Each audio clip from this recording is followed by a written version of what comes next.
Assalamualaikum warahmatullahi wabarakatuh. Kami dari kelompok 5 yang beranggotakan Irsa Noviana, Nakula Bagit Rifda, saya sendiri, dan Rizky Saputra.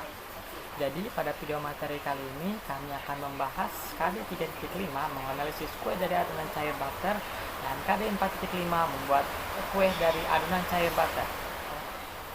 Di sini ada definisi adonan butter atau disebut juga adonan cair yang terdiri dari flour, eggs, liquids, water atau milk, dan bahan tambahan lain. Memiliki tekstur yang encer sehingga pada tahap proses pengolahan seringkali dicetak atau diaplikasikan sebagai adonan yang melapisi bahan lain atau disebutnya dengan coating. Di sini ada kelompok adonan liquid yaitu frying butter, adonan untuk menggoreng, yaitu adonan dengan konsistensi cair yang dikenal dengan nama frying butter. Adonan ini harus dikerjakan dengan hati-hati. Gunanya untuk lapisan kue yang digoreng dalam minyak dengan ukuran yang banyak, karena adonan biasanya digunakan untuk melapisi sebagai contoh kue fry. Dan yang kedua ada cake butter atau bisa sebutnya dengan adonan cake, itu adonan untuk kue yang biasanya terdiri dari telur, gula, tepung, dan kacang, kadang ditambah dengan mentega. Karakteristik daripada adonan tersebut dapat dirubah dengan penyesuaian bahan dasar atau dengan penambahan bahan lain. Nah, di sini ada klasifikasi adonan cair yaitu frying butter. Definisi frying butter. Frying butter adalah cara menggoreng adonan dengan liquid, yaitu dengan cetakan dipanaskan dalam minyak, kemudian dimasukkan dalam adonan hingga lengket pada cetakan dan langsung digoreng dalam minyak panas. Nah, dari klasifikasi frying butter, pertama ada thin batter, yaitu thin batter adalah adonan yang dibuat dari flour dan liquid yang biasanya dengan perbandingan 1:2. Contoh produk dari adonan ini adalah kulit lumpia, risoles, crepes, dadar gulung, dan sebagainya. Nah, yang kedua ada thick batter. Thick batter adalah adonan yang dibuat dari flour dan liquid dengan perbandingan 1:1. Jadi adonan thick batter lebih kental dibandingkan dengan adonan thin batter. Adonan ini seringkali digunakan sebagai coating, pelapis bahan lain, walaupun tidak selalu. Contoh produk dari adonan ini adalah seperti banana fritter, apple fritter, pineapple fritter, pancake, waffle, dan sebagainya. Nah, di sini ada sugar butter method. Sugar butter method atau bisa disebut dengan creaming method adalah metode pembuatan cake dengan cara mengocok lemak dengan gula terlebih dahulu. Cara ini bisa digunakan untuk membuat cake dengan komposisi lemak dan gula yang lebih banyak dibandingkan jumlah tepung yang digunakan. Sekian pembahasan materi yang saya telah bahas. Materi yang selanjutnya akan dibahas oleh kelompok yang akan dibahas. Terima kasih. Contohnya pancake. Pancake atau penekuk dalam bahasa Belanda adalah kue dadar yang terbuat dari bahan-bahan seperti terigu, telur, gula, dan susu. Bahan-bahan tersebut dicampur dengan air untuk dijadikan adonan. Adonan tersebut lalu digoreng di atas wajan datar atau pan yang telah diolesi minyak. Bahan dan alat pancake: bahan tepung terigu 100 gram, susu cair 250 ml, sedikit garam, telur 1 butir, secukupnya margarin untuk olesan. Bahan untuk topping: sirup maple, es krim, coklat leleh. Alat: wajan anti lengket atau teflon, wadah berbagai macam ukuran, gelas takar, kuas.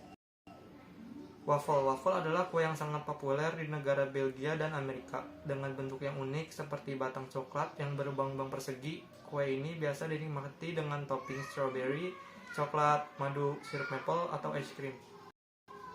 Jenis-jenis waffle: 1. Waffle Belgia. Waffle ini mempunyai bentuk persegi panjang dengan ukuran yang lebih besar dari waffle Amerika. Umumnya diberi hiasan taburan gula halus, olesan coklat atau krim, lalu tumpukan buah seperti stroberi, pisang, atau kacang-kacangan khas Belgia. 2. Waffle Amerika. Waffle Amerika dapat disajikan dengan gula, buah-buahan, atau topping manis lain sesuai selera. Sementara waffle asin menggunakan topping yang lebih gurih seperti salmon panggang atau ayam goreng. 3. Egg waffle. Bentuknya yang unik membuat waffle ini juga sering disebut sebagai egg puffs, egg stays, atau bubble waffles. 4. Stroop waffle. Waffle ini mempunyai bentuk yang lebih tipis dibanding waffle lainnya. Adonan waffle diletakkan pada besi cetakan dan ditekan berbentuk bulat selama kurang lebih 1 menit. Setelah dikeluarkan, waffle dibelah menjadi 2 lembaran tipis, dan diolesi isian manis semacam sirup atau karamel. 5. Waffle cone. Waffle cone adalah salah satu jenis kue yang sering digunakan sebagai wadah es krim. Berbeda dengan cone es krim biasa yang disebut sugar cone, waffle cone cenderung lebih besar, halus, dan lembut. Alat dan bahan yang dibutuhkan untuk membuat waffle. Yang pertama bahan-bahannya. Yang pertama 250 gram tepung terigu, 1 sendok teh baking powder, 5 sendok makan gula pasir, 250 ml susu UHT, 2 butir telur, 100 gram margarin, dan dilelehkan. Alat yang dibutuhkan ada kompor, wajan cetakan waffle, mixer, dan wadah. Crepes adalah panekuk tipis yang terbuat dari gandum dan merupakan makanan yang sangat digemari di seluruh Eropa dan tempat lainnya. Bahan dan alat crepes, bahannya yang pertama 100 gram tepung terigu berprotein sedang. Yang kedua 150 ml susu cair, bisa juga susu bubuk yang sudah dicampur air. Yang ketiga 1 butir telur, yang keempat 1 sendok makan margarin yang dilelehkan, dan yang terakhir setengah sendok teh baking powder. Alat yang dibutuhkan adalah wajan khusus crepes dan sekop tipis. Selanjutnya adalah sponge cake. Sponge cake merupakan cake yang sering digunakan sebagai dasar kue tart atau decorating cake. Teksturnya berongga agak kasar dan apabila dipotong cenderung remahannya akan terjatuh. Bahan dan alat yang dibutuhkan untuk membuat sponge cake. Yang pertama, 500 gram tepung terigu, yang kedua 500 gram gula pasir, yang ketiga 4 butir telur, yang kelima 250 ml susu, yang keenam 2 sendok teh baking powder, dan 2 sendok teh ekstrak vanili. Alatnya yang pertama balloon whisk atau mixer, yang kedua wadah, yang ketiga oven, yang keempat wajan kecil, atau yang terakhir loyang. Selanjutnya adalah choux paste. Choux paste ini sering juga disebut kue sus yang didefinisikan sebagai kue yang bertekstur lembut dan kopong bagian dalamnya, sehingga dapat diisi dengan flan aneka rasa. Karakteristik choux paste yang membedakan dari pastry jenis lain adalah terdapat rongga. Jenis-jenis choux paste yang pertama ada choux-quettes, kue kecil choux tanpa krim yang di atasnya diberi topping butiran gula untuk meningkatkan cita rasa liquid yang digunakan menggunakan campuran susu cair dengan air, dan sebelum ditabur gula, adonan choux paste dioles kuning telur terlebih dahulu. Yang kedua ada cream puffs. Choux yang diberi filling whipped cream atau pasty cream. Di atasnya dapat ditabur gula halus atau drizzle caramel.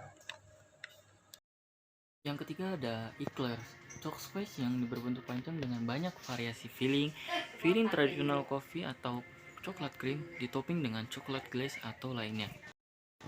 Yang keempat ada religious, chocolate yang besar dengan di atasnya diberi chocolate kecil, diberi filling dengan krim coffee atau coklat pastry cream, di glaze dengan icing dan didekor dengan buttercream.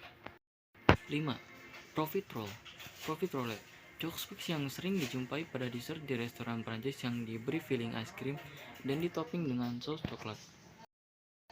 6. Paris Bresse, chocolate yang besar dan berbentuk lingkaran. Lingkaran dapat dibentuk langsung atau bulatan-bulatan chocolate yang digabungkan berbentuk lingkaran.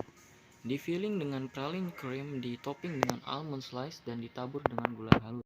Yang ketujuh, Saint Honor merupakan gabungan dari chocolate dengan puff pastry, di mana puff pastry dijadikan alas dari chocolate. Chocolate diberi dengan filling dan ditopping dengan karamel, digarnish dengan whipped cream. Croquem bunch, kue yang merupakan gabungan dari banyak chocolate yang disajikan pada acara khusus. Chocolate disusun seperti gunung dan ditopping dengan karamel. Bahan dan alat chocolate. Pertama, bahannya yaitu ada 150 gram butter atau margarin, 220 gram tepung terigu protein tinggi, 2 gram garam opsional, 3 gram baking powder, 300 gram telur, kurang lebih sekitar 5-6 kalau bisa ditimbang, ada 300 ml air.